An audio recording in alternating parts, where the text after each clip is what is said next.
कि जो आरोप हम लगाते थे उसका सच सामने आ गया। ये एक्सरसाइज इलेक्शन कमीशन करता है कि कौन सा वोट रहेगा, कौन सा नहीं रहेगा।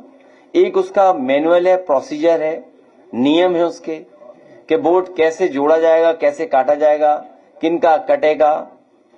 लेकिन यहां तो बीजेपी के नेता बता रहे हैं कि अभी तो हमने इतना वोट कटवाया है, अगले जिलों में इतना कटवा देंगे हम वोट।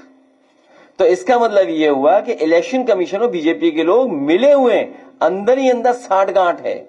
और जिस ऐप से ये काम कर रहे हैं वो ऐप उसी कंपनी का है जिस कंपनी ने भारतीय जनता पार्टी को सबसे ज्यादा इलेक्टोरल बॉन्ड पैसा दिया, चंदा।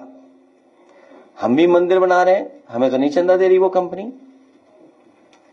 हम भी चाहते हैं हमें भी चंदा दे, हम तो आपके सामने मांग रहे हैं। इसमें क्या गलत कर रहे हैं बताओ?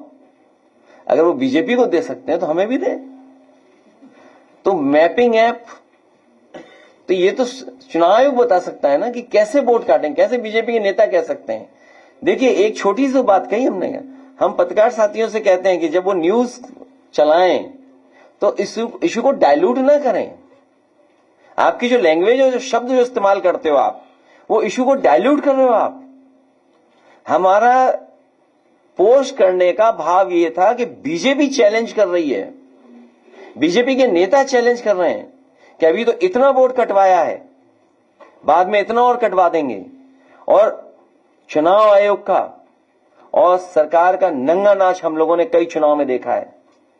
ये बैठी कानपुर की हमारी जीती हुई, इनके बारे में जानते होंगे, वो पीछे बैठे अमिताभ वाजपेयी, वो भी जानते होंगे। पुलिस क्या कर रही थी सोचिए, क्या कर रही थी पुलिस, और सरकार क्या करवा रही थी पुलिस से।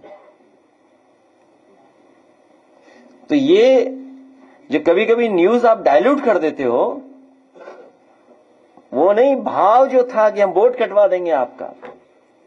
इसलिए आप बजट की चिंता मत करिए, आप लोकतंत्र की चिंता करिए।